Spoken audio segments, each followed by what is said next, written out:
Hi everyone, I'm Heng. I'm a PhD student in the Costa and Mellor labs at the University of Bristol.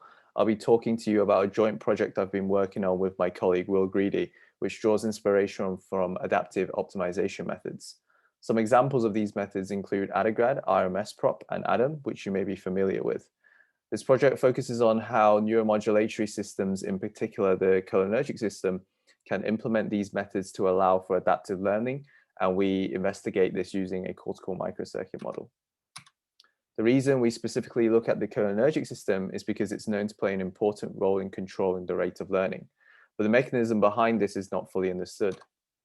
For that, we take inspiration from deep learning, in particular adaptive learning methods, which improve performance and speed of learning by modulating per parameter learning rates using local gradient information.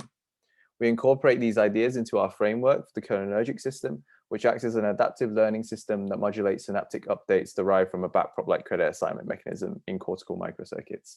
We refer to this as CHOCA, which stands for Cholinergic-Modulated Credit Assignment. Our framework aims to provide a biologically plausible implementation of adaptive learning. We propose that the cholinergic system receives gradient information from the network performing their task, integrates this information over time, and sends back modulatory signals. Within our framework, these cholinergic signals are diffuse in that the same modulation factor is shared across many different synapses, which is motivated by experimental observations. It's unclear exactly how diffuse these signals are, so we implemented multiple variants of our framework.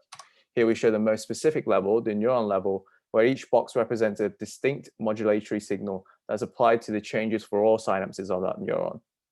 We also investigated layer-wide and global modulatory signals as well. As I showed on the previous slide, our framework is intended to work with the error encoding dendritic network model proposed by Sacramento and colleagues, which provides a biologically plausible solution to the credit assignment problem for a layered network of neurons. This model approximates the backpropagation algorithm by using two neuron types that each are modeled with multiple compartments. The function of pyramidal cells is to propagate signals forward within the network in a similar way to typical neurons in an artificial neural network. The addition of the apical compartment to the pyramidal cells allow them to simultaneously encode the feed-forward activity as well as the error signals, which can then be backpropagated. The role of interneurons is to predict the activity in the next layer of pyramidal cells and provide lateral feedback to the apical dendrites. The mismatch in this lateral feedback and the top-down input from the pyramidal cells is what drives the error signals that control the plasticity in the feed-forward synaptic connections.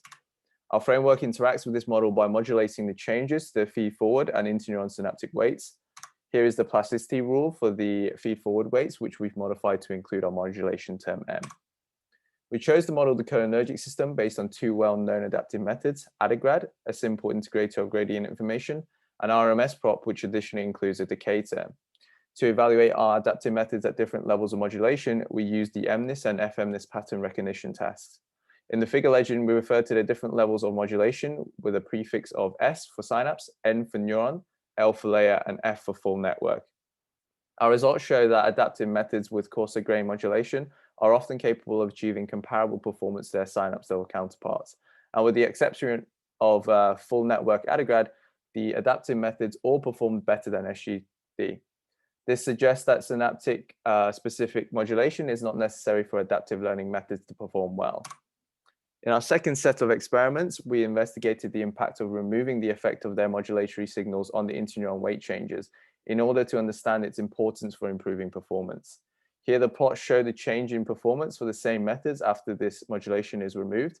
We found that in almost all cases, the performance was impaired after the removal of the interneuron modulation, with many methods experiencing a significant reduction in performance consistent with the findings of Lovett, Barron, and colleagues.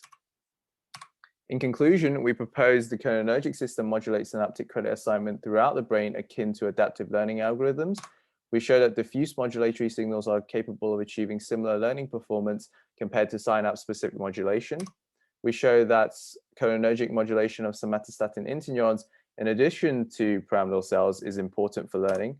Finally, we show that without cholinergic modulation, the speed of learning is reduced, consistent with studies showing cholinergic system lesions impair the rate of learning. Future work, we're currently designing an adaptive learning inspired algorithm which resembles how the cholinergic system acts in response to novelty.